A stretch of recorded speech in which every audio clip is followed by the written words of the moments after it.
¿Qué significa? El que piensa que está firme, mire que no caiga. Primera a los Corintios 10.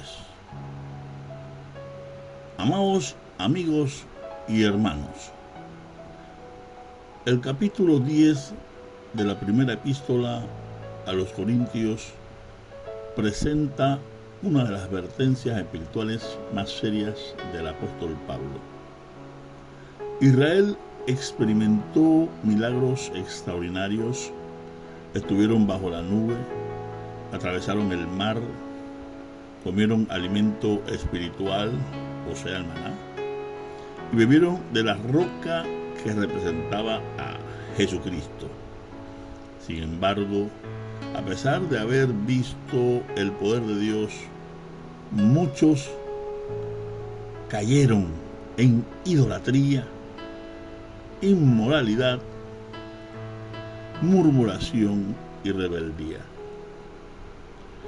Esta historia revela una verdad profunda. Tener privilegios espirituales no garantiza una vida de agrado a Dios. Lo que ocurrió con Israel fue escrito como advertencia para nosotros, recordándonos que el mayor peligro no siempre está afuera, sino en lo que permitimos crecer dentro del corazón. Por eso surge una pregunta seria. ¿Vivimos realmente para la gloria de Dios o solo disfrutamos de sus beneficios espirituales sin una obediencia verdadera? Iniciamos este estudio de Primera a los Corintios en su capítulo 10, en su versículo 1. Dice la palabra del Señor: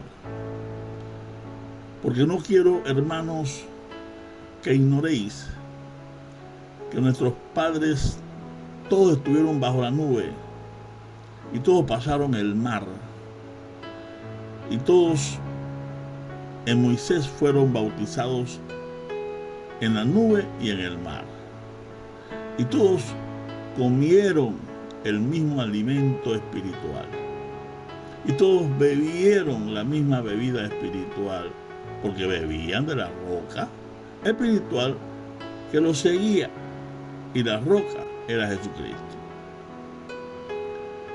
Pero de los más de ellos no se agradó Dios, por lo cual quedaron postrados en el desierto.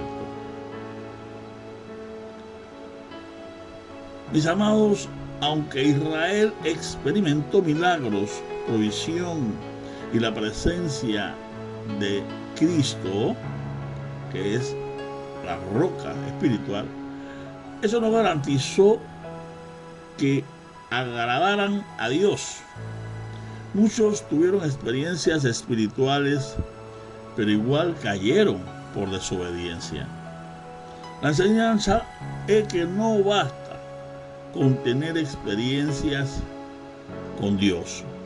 Lo que Dios busca es fidelidad y obediencia constante como estilo de vida, y no de vez en cuando. Mis amados, en cuanto a esto, la palabra del Señor nos dice en el Salmo 95, 7: porque Él es nuestro Dios, nosotros el pueblo de su prado y ovejas de su mano. Si oyereis hoy su voz, no endurezcáis vuestro corazón, como en Meribá, como en el día de Masá, en el desierto, donde me tentaron vuestros padres, me probaron y vieron mis obras. 40 años estuve disgustado con la nación y dije: pueblo es que divaga de corazón y no han conocido mis caminos. Por tanto juré en mi furor que no entrarían en mi reposo. Proseguimos en este estudio de Primera a los Corintios 10, ahora en su versículo 6. Mas estas cosas sucedieron como ejemplos para nosotros, para que no codiciemos cosas malas como ellos codiciaron. Ni si hay idólatras, como algunos de ellos, según está escrito, se sentó el pueblo a comer y a beber y se levantó a jugar. Ni forniquemos, como algunos de ellos fornicaron y cayeron en un día 23,000. Ni tentemos al Señor, como también algunos de ellos tentaron y perecieron por las serpientes. Ni murmuréis, aleluya, como algunos de ellos murmuraron y perecieron por el destructor. Mis hermanos y todos los que nos escuchan, los pecados internos del corazón destruyen más que los enemigos externos. Israel cayó no por falta de milagros, sino por codicia, idolatría, inmoralidad, rebeldía y murmuración. Es lo mismo que sucede ahora, en este tiempo. La revelación que trae el Espíritu es que una persona puede estar cerca de Dios, pero si él, o sea, esa persona, no gobierna su corazón, termina cayendo igual. Mi hermano, ¿quién gobierna tu corazón? Cuando Jesucristo gobierna solo, le obedecemos a Él solamente. La palabra del Señor nos dice, en cuanto a esta enseñanza, en Marcos 7, 21, porque de dentro del corazón de los hombres salen los malos pensamientos, los adulterios, las fornicaciones, los homicidios, los hurtos, las avaricias, las maldades, el engaño, la lascivia, la envidia, la maledicencia, la soberbia, la insensatez, amado, aleluya. Todas estas maldades de dentro salen y contaminan al hombre. Proseguimos en 1 Corintios 10, ahora en su versículo 11. Y estas cosas les acontecieron como ejemplo y están escritas para amonestarnos a nosotros, a quienes han alcanzado los fines de los siglos. Así que el que piensa estar firme, mire que no caiga. La palabra de Dios no solo enseña, mis amados, sino que advierte a las generaciones futuras. Quien cree estar espiritualmente seguro corre el mayor peligro. La confianza excesiva abre la puerta a la caída. La verdadera firmeza espiritual se mantiene con humildad, vigilancia y, sobre todo, total dependencia de Dios. La palabra del Señor nos dice en cuanto a esto en Proverbios 16, 18.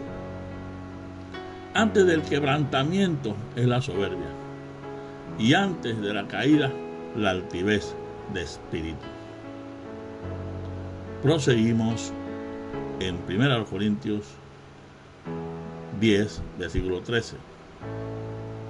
No os ha sobrevenido ninguna tentación que no sea humana, pero fiel es Dios, que no os dejará ser tentados más de lo que podéis resistir, sino que dará también juntamente con la tentación la salida para que podáis soportar.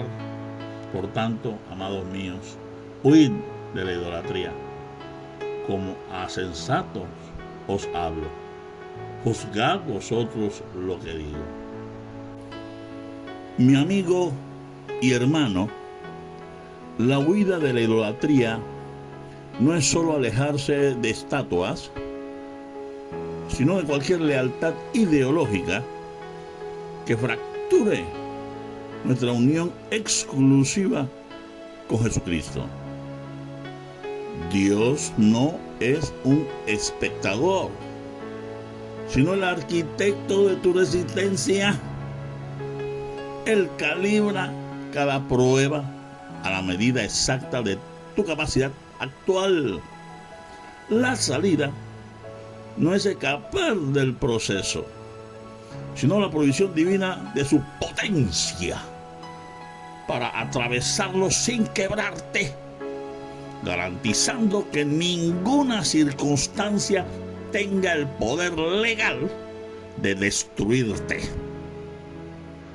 En cuanto a esto, la palabra del Señor nos dice en Santiago 1:12, bienaventurado el varón que soporta la tentación, porque cuando haya resistido la prueba, recibirá la corona de vida que Dios ha prometido a los que le aman. Proseguimos en 1 Corintios 10:16. La copa de bendición que bendecimos no es la comunión de la sangre de Cristo. El pan que partimos no es la comunión del cuerpo de Cristo. El apóstol Pablo nos enseña que la Santa Cena no es solo un recordatorio simbólico, sino una comunión que viene del griego koinonia, que significa participación o asociación íntima. Al beber de la copa y comer del pan, no solo recordamos a Cristo, sino que nos hacemos partícipes de los beneficios de su sacrificio y de su misma vida. En cuanto a esto, la palabra nos dice en Juan 6:53, Jesús les dijo, de cierto os digo, si no coméis de la carne del Hijo del Hombre y bebéis su sangre, no tenéis vida en vosotros. El que come mi carne y bebe mi sangre tiene vida eterna, y yo le resucitaré en el día postrero, porque mi carne es verdadera comida y mi sangre es verdadera bebida. El que come mi carne y bebe mi sangre, en mí permanece y yo en él. Proseguimos en 1 Corintios 10:17. Siendo uno solo el pan, nosotros con ser muchos somos un cuerpo, pues todos participamos de aquel mismo pan. Mi amigo y hermano que me escucha, este versículo revela una verdad eclesiástica poderosa. La unidad de la iglesia no es una meta que tenemos que alcanzar, sino una realidad basada en el consumo del mismo pan. Al participar de Cristo, los creyentes pierden su individualidad, que nos aísla, para convertirnos en un organismo unido, pero vivo. Aleluya, que se llama el cuerpo de Jesucristo. Bendito sea el nombre del Señor Jesucristo. Amados, en cuanto a estos, Efesios 4:4 nos dice, un cuerpo, un espíritu, como fuisteis también llamados en una misma esperanza de vuestra vocación, un Señor, una fe, un bautismo, un Dios y Padre de todos, el cual es sobre todos y por todos y en todos. Seguimos en 1 Corintios 10:18. Mirad a Israel según la carne. Los que comen de los sacrificios no son partícipes del altar.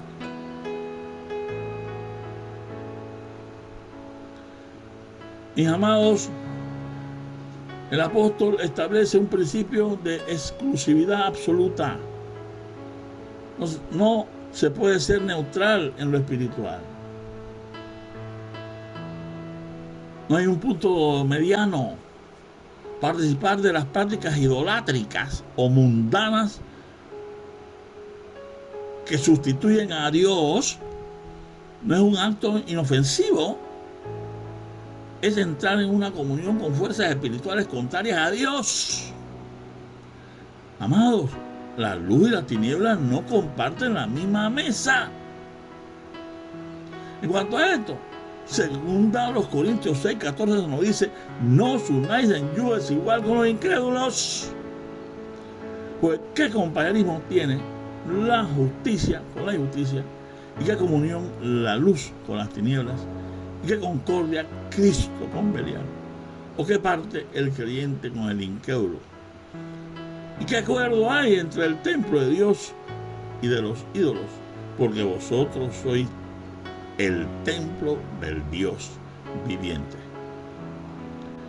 Primera de los Corintios 10:19 nos dice: ¿qué digo pues?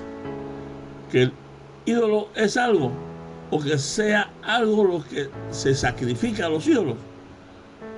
Antes digo que lo que los gentiles sacrifican, a los demonios lo sacrifican, y no a Dios. Y no quiero que vosotros os hagáis partícipes con los demonios. Este pasaje nos aclara, amados amigos y hermanos, una paradoja. Aunque un ídolo de madera o piedra no es nada en sí mismo, el trasfondo espiritual, de ritual, ese sí es real. Pablo, el apóstol, nos advierte que detrás de la falsa adoración hay una influencia demoníaca. El peligro no es el objeto, sino la conexión espiritual que se establece a rendirle culto. En cuanto a esto, la palabra del Señor nos dice en Deuteronomio 32:16: le despertaron a celos con los dioses ajenos, lo provocaron a ira con abominaciones, sacrificaron a los demonios y no a Dios, a dioses que no habían conocido, a nuevos dioses venidos de cerca, que no habían temido vuestros padres. Proseguimos en primera a los Corintios 10:21. No podéis beber la copa del Señor y la copa de los demonios. No podéis practicar de las mesas del Señor y de las mesas de los demonios, o provocaremos a celos al Señor. ¿Somos más fuertes que Él? Mis amados y amigos que me escuchan, el apóstol Pablo nos recuerda que Dios es un Dios celoso, no por inseguridad, sino por fidelidad del pacto. Dios es un Dios de pacto. Intentar combinar la devoción a Dios con la devoción al mundo es desafiar su soberanía. Pablo, el apóstol, lanza una pregunta retórica punzante: ¿somos más fuertes que el Todopoderoso, que el Shaddai? Advirtiendo que nuestra autosuficiencia es una ilusión frente al juicio divino. Bendito sea el nombre del Señor Jesucristo. Mi amigo y hermano, la palabra del Señor nos habla en cuanto a esto en Santiago 4:4: oh almas adúlteras, ¿no sabéis que la amistad del mundo es enemistad contra Dios? Cualquiera pues que quiera ser amigo del mundo se constituye en enemigo de Dios. ¿O pensáis que la Escritura dice en vano: el Espíritu que Él ha hecho morar en nosotros nos anhela celosamente? Proseguimos en este estudio de 1 Corintios 10, ahora en su versículo 23. Todo me es lícito, pero no todo conviene. Todo me es lícito, pero no todo edifica. Ninguno busque su propio bien, sino el de otro. Algo puede no ser pecado, pero igual no nos conviene. Ciertas fiestas, ciertos ambientes, ciertas amistades, ciertos contenidos. La pregunta no ¿es pecado?, sino ¿Me conviene espiritualmente? Mira bien, mira bien. ¿Qué nos dice Gálatas en cuanto a esto? En su capítulo 5, versículo 13.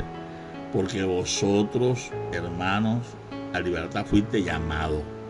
Solamente que no uséis la libertad como ocasión para la carne, sino servíos por amor los unos a los otros. Seguimos 1 Corintios 10, 25.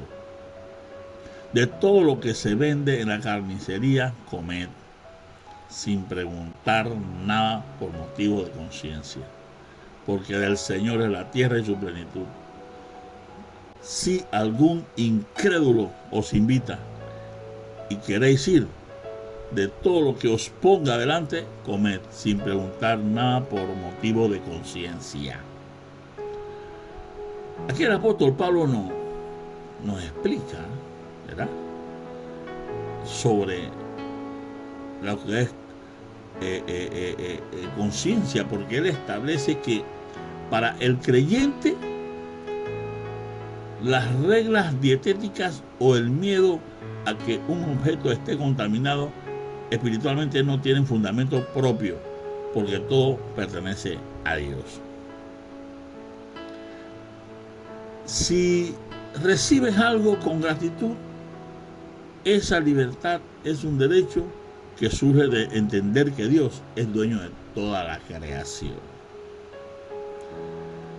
Pero la Biblia nos dice en cuanto a esto en primera epístola del apóstol Pablo a Timoteo 4:4, porque todo lo que Dios creó es bueno y nada es de desecharse si se toma con acción de gracia, porque por la palabra y por la oración es santificado. Aquí recordando, ¿verdad?, que antes de cualquier alimento, toda persona que es creyente de Jesucristo ora por los alimentos. Y cuando se toma la Santa Cena también, ¿verdad?, se invoca al Todopoderoso. Proseguimos en 1 Corintios 10, 28. Mas si alguien os dijere, esto fue sacrificado a los ídolos, no lo comáis, por causa de aquel que lo declaró y por motivo de conciencia, porque del Señor es la tierra y su plenitud. La conciencia, digo, no la tuya, sino la del otro. Pues ¿por qué se ha de juzgar mi libertad por la conciencia de otro? Y si yo con agradecimiento participo, porque he de ser censurado por aquello de que doy gracias, o sea, por aquello por lo cual oro, ¿verdad?, para darle gracias a Dios por esos alimentos. Mi amado y amigo, aunque tú sepas que tienes libertad de hacer algo porque no es pecado, debes estar dispuesto a no hacerlo, si eso va a confundir o lastimar la fe de alguien que no entiende las cosas como tú la entiendes, ¿verdad? Estamos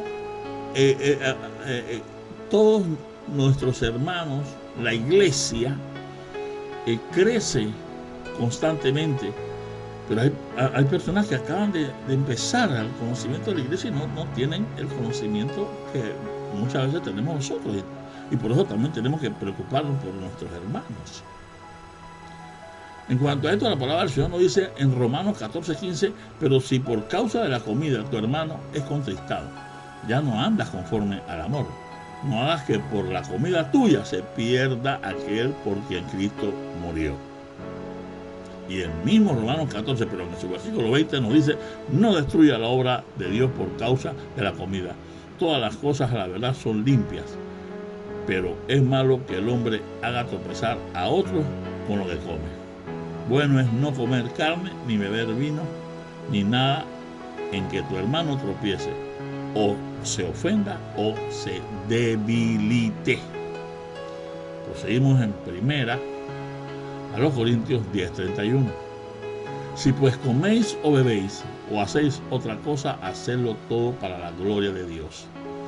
No seáis tropiezo ni a judíos, ni a gentiles, ni a la iglesia de Dios, como también yo en todas las cosas agrado a todos, no procurando mi propio beneficio, sino el de muchos para que sean salvos. Todo debería reflejar a Dios, mi amado amigo y hermano. El trabajo, las relaciones, las redes sociales, nuestra relación con el dinero, nuestras decisiones. Amado amigo y hermano, el objetivo no es solo vivir, sino vivir para glorificar a Dios. En cuanto a esto, la palabra del Señor nos habla en Colosenses 3:17. Y todo lo que hacéis, sea de palabra o de hecho, hacedlo todo en el nombre del Señor Jesucristo, dando gracias a Dios Padre por medio de Él. Amado amigo y hermano, concluyendo esta hermosa palabra mediante el estudio, aleluya, de 1 Corintios 10, tomando como eslogan: el que piensa que está firme, mire que no caiga. Nos refleja un mensaje final a este capítulo, y es claro y confrontador. La vida cristiana no es solo conocimiento, es fidelidad. Israel vio milagros, pero muchos quedaron postrados en el desierto porque su corazón se apartó de Dios. Por eso la advertencia sigue vigente hoy. El que piensa estar firme, mire que no caiga. Ninguno está exento de caer si va a la guardia espiritual. Sin embargo, también encontramos una promesa poderosa. Dios nunca permitirá una tentación mayor de la que podamos resistir y siempre proveerá una salida. Al final, amados amigos y hermanos, todo se resume en un principio que debe gobernar nuestra vida.